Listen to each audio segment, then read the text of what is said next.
అందరికీ నమస్కారం. నేను బిందుని. మీరందరూ బాగానే ఉన్నారని ఆశిస్తున్నాను. నేటి అంశం స్వతంత్ర భారత రాజ్యాంగాన్ని రూపొందించడం. రాజ్యాంగాన్ని రూపొందించడం అంత తేలికైన పని కాదు. రాజ్యాంగం అంటే ఏమిటో చర్చిద్దాం. రాజ్యాంగం అనేది ఒక దేశం లేదా ప్రాంతం యొక్క అన్ని నియమాలు మరియు నిబంధనలను తెలిపే ప్రాథమిక పత్రం.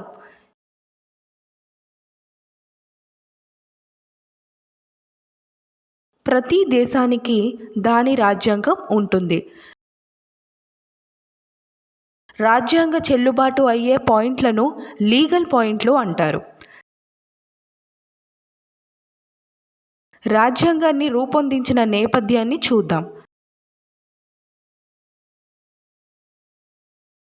అభ్యాస ఫలితాలు. స్వతంత్ర భారత రాజ్యాంగం కాలక్రమం రూపొందించడం. రాజ్యాంగ సభ నిర్మాణం. రాజ్యాంగ సభ యొక్క విధులు మరియు లక్షణాలు.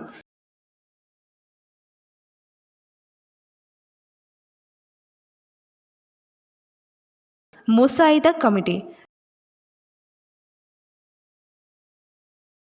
రాజ్యాంగం అమలు మరియు అమలు.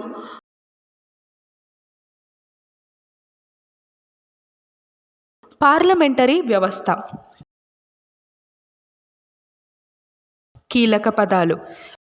వ్యాసాలు అనగా వ్యాసాలు పౌరుల హక్కులు మరియు విధులతో సహా అనేక రకాల అంశాలను కవర్ చేస్తాయి.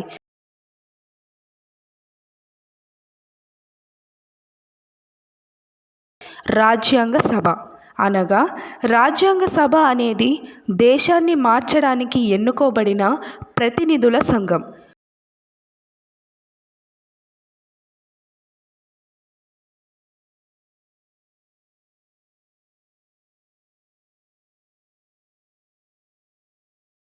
ఫెడరలిజం. దేశంలోని కేంద్ర మరియు రాష్ట్ర ప్రభుత్వాల మధ్య అధికారాన్ని వేరు చేసే ప్రభుత్వ వ్యవస్థను సమాఖ్య ప్రభుత్వం అని అంటారు.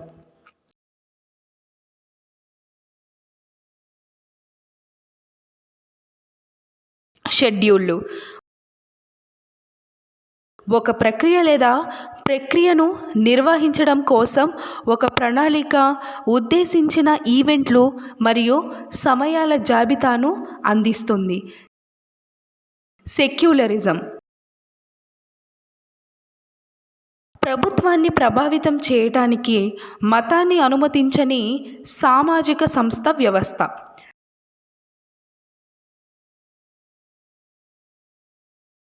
సవరణలు అనగా పత్రం లేదా రికార్డుకు అధికారికంగా మార్చడం లేదా జోడించడం.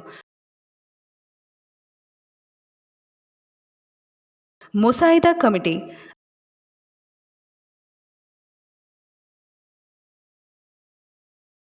రాజ్యాంగ సభను తయారు చేయడం లేదా సిద్ధం చేయడం.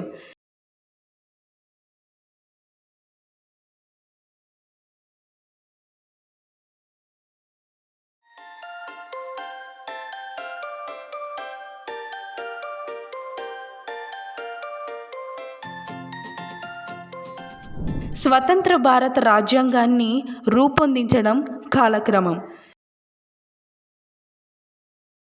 స్వతంత్ర భారత రాజ్యాంగాన్ని రూపొందించడం అనేది చాలామంది వ్యక్తులు, సంఘటనలు మరియు పత్రాలను కలిగి ఉన్న సుదీర్ఘమైన మరియు సంక్లిష్టమైన ప్రక్రియ.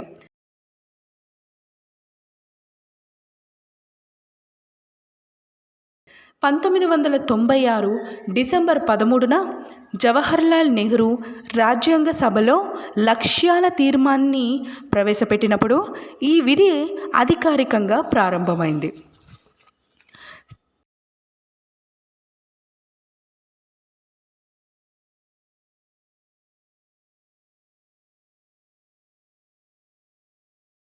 తీర్మానం భారతదేశాన్ని స్వతంత్ర సార్వభౌమ గణతంత్రంగా ప్రకటించింది మరియు దాని భవిష్యత్తు పరిపాలనకు సూత్రాలను నిర్దేశించింది. రాజ్యాంగ సభ నవంబర్ 26, 1949న రాజ్యాంగాన్ని ఆమోదించింది.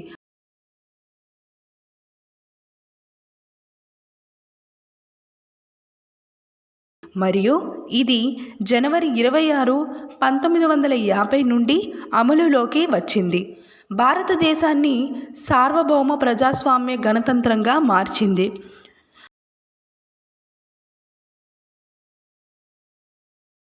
భారత రాజ్యాంగాన్ని రూపొందించడానికి మరియు ఖరారు చేయడానికి 2 సంవత్సరాల 11 నెలల 17 రోజులు పట్టింది.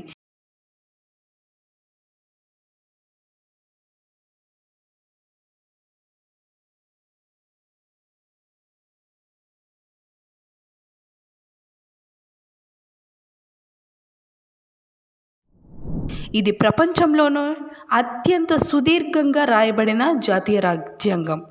రాజ్యాంగ పరిషత్తు కోసం డిమాండ్. 1934లో ఎంఎన్ రాయ్ రాజ్యాంగ పరిషత్ కొరకు ఆలోచన చేశారు.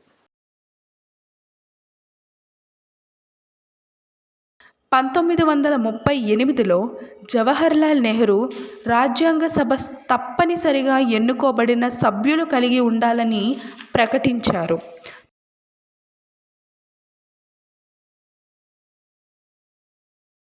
1940లో ఈ డిమాండ్ను బ్రిటిష్ ప్రభుత్వం ఆమోదించింది.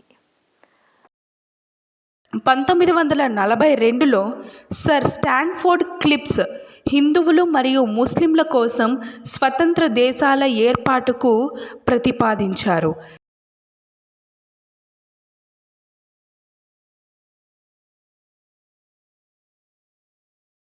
దీనిని క్రిప్స్ మిషన్ అని పిలుస్తారు.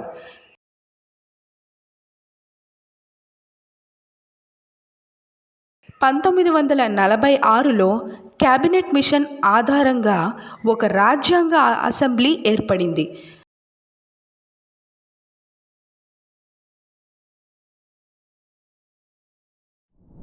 రాజ్యాంగ సభ నిర్మాణం.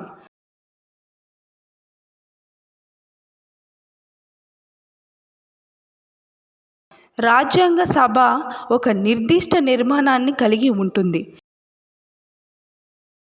ప్రావిన్షియల్ లెజిస్లేటివ్ అసెంబ్లీల ద్వారా 292 మంది సభ్యులు ఎన్నికయ్యారు.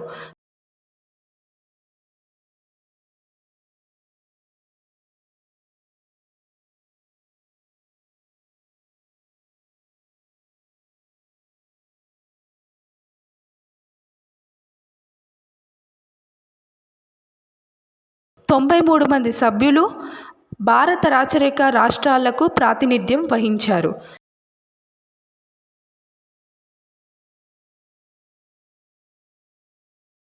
నాలుగు మంది సభ్యులు ప్రధాన కమిషనర్ల ప్రావిన్స్లకు ప్రాతినిధ్యం వహించారు.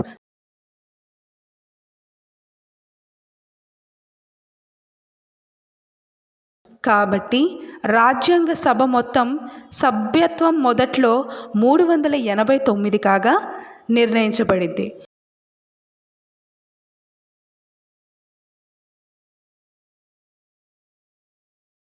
3 జూన్ 1947 నాటికి మౌంట్ బ్యాటన్ ప్రణాళిక ఫలితంగా భారతదేశ విభజన మరియు పాకిస్తాన్ కోసం ప్రత్యేక రాజ్యాంగ సభ ఏర్పడింది.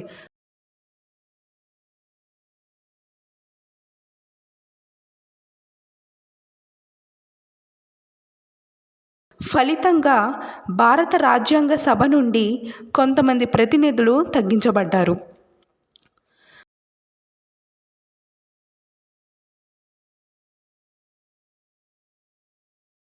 దీనివల్ల 299 మంది సభ్యులు రాజ్యాంగాన్ని రూపొందించడం మరియు సాధారణ చట్టాలను ఆమోదించడంతో పాటు కింది పనులకు బాధ్యత వహించారు.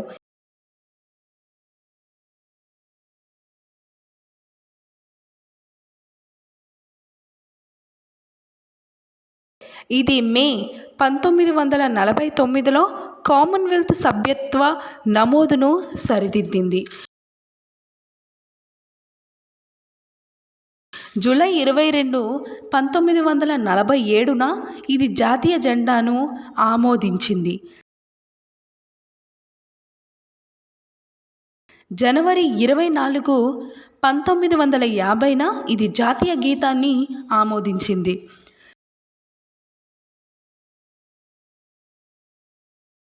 జనవరి 24, 1950న ఇది భారతదేశపు మొదటి రాష్ట్రపతిగా డాక్టర్ రాజేంద్ర ప్రసాద్ని ఎన్నుకుంది.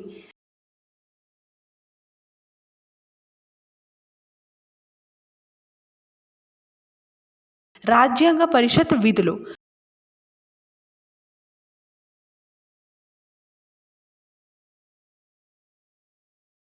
కామన్వెల్త్లో భారతదేశ సభ్యత్వానికి ఆమోదం. జాతీయ జెండా స్వీకరణ. జాతీయ గీతాన్ని స్వీకరించడం. జాతీయ గీతాన్ని స్వీకరించడం.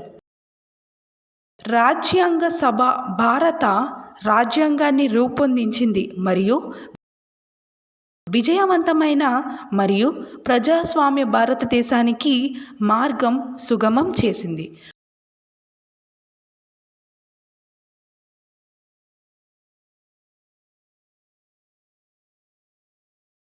ఆబ్జెక్టివ్ రాజ్యాంగం యొక్క లక్షణాలు. రాజ్యాంగం అనేది ప్రజలచే రూపొందించబడిన ప్రభుత్వ సాధనం.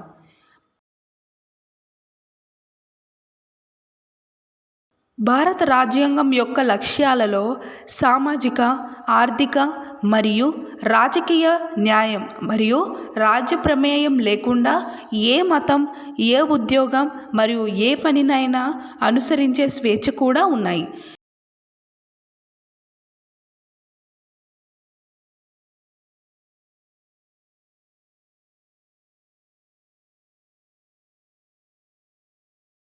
సోషలిజం ప్రజల మధ్య సమానత్వాన్ని నిర్ధారిస్తుంది మరియు వారి సంక్షేమాన్ని నిర్ధారిస్తుంది. భారత రాజ్యాంగానికి సామ్యవాద లక్షణాలను జోడించడం యొక్క ముఖ్య ఉద్దేశం ఆదాయం మరియు హోదాకు సంబంధించిన అందరికీ న్యాయమైన మరియు సమాన అవకాశాలను నిర్ధారించడం. ఇది దేశం యొక్క నిర్మాణాన్ని ఏర్పాటు చేస్తుంది.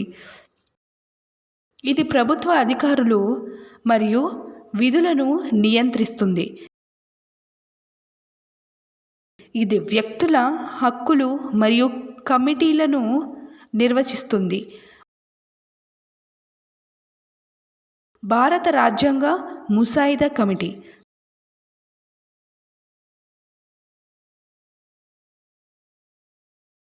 కమిటీ అసెంబ్లీ నుండి 7 సభ్యులను కలిగి ఉంది.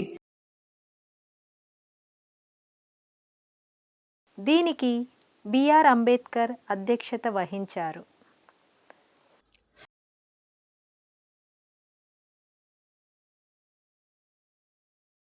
రాజ్యాంగాన్ని రూపొందించడంలో ఆయన కీలక పాత్ర పోషించారు. కమిటీ ఫిబ్రవరి 1948లో రాజ్యాంగం యొక్క మొదటి ముసాయిదాను ప్రచురించింది. అక్టోబరు 1948లో ప్రజలచే సూచింపబడిన మార్పులను చేర్చి రెండవ ముసాయిదా ప్రచురించబడింది. రాజ్యాంగం అమలు మరియు అమలు.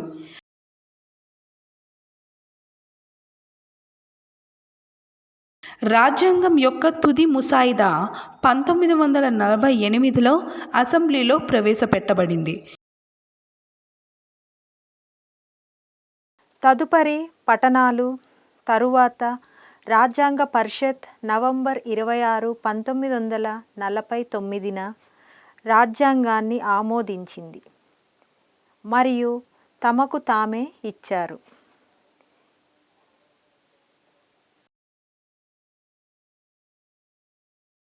రాజ్యాంగంలోని కొన్ని నిబంధనలు నవంబర్ 26, 1949 నుంచి అమల్లోకి వచ్చాయి. అయితే చాలా నిబంధనలు జనవరి 26, 1950 నుంచి అమల్లోకి వచ్చాయి.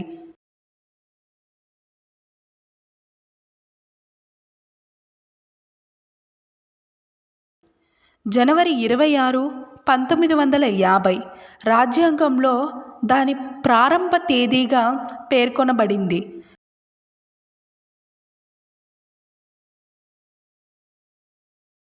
భారతదేశంలో ప్రతి సంవత్సరం ఈ రోజును గణతంత్ర దినోత్సవంగా జరుపుకుంటారు.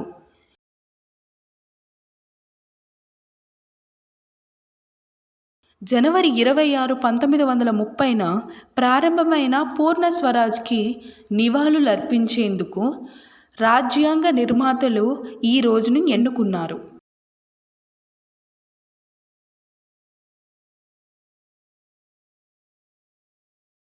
రాజ్యాంగ సభపై విమర్శలు.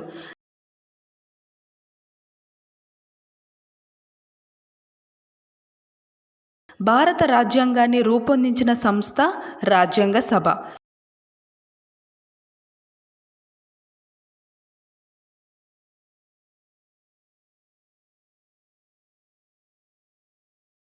ఇది వివిధ కారణాలపై కొన్ని విమర్శలను ఎదుర్కొంది. అవి: దీని సభ్యులు భారతదేశ ప్రజలచే నేరుగా ఎన్నుకోబడిన ఇది ప్రాతినిధ్య సంస్థ కాదు.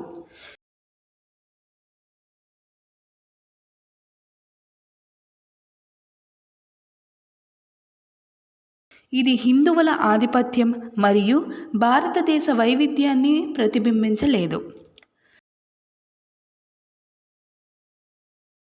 ఇది చాలా వరకు ఏకపార్టీ దేశంలో ఏకపక్ష సంస్థ. ఇతర దేశాలతో పోలిస్తే రాజ్యాంగాన్ని పూర్తి చేయడానికి చాలా సమయం పట్టింది. పార్లమెంటరీ వ్యవస్థ. భారత పార్లమెంటు అనేది 2 సభలతో కూడిన ద్విసభ శాసన సభ, లోక్సభ మరియు రాజ్యసభ.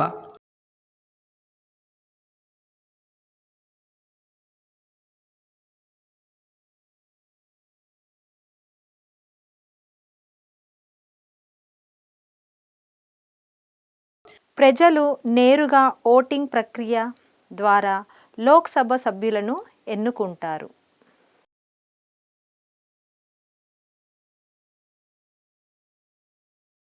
రాజ్యసభ సభ్యులు రాష్ట్ర శాసన సభల సభ్యులచే ఎన్నుకోబడతారు.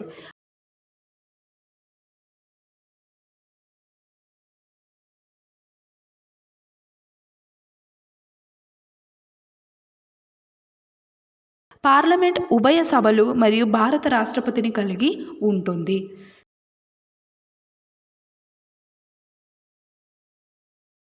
శాసనసభ మరియు కార్యనిర్వాహక ద్వంద్వ పాత్రను మంత్రులు నిర్వహిస్తారు.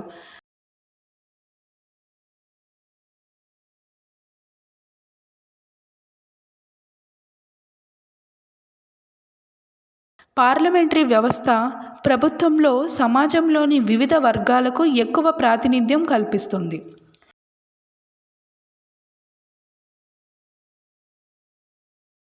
ఇది ఐక్య దేశాన్ని నిర్మించడంలో సహాయపడుతుంది. ముగింపు.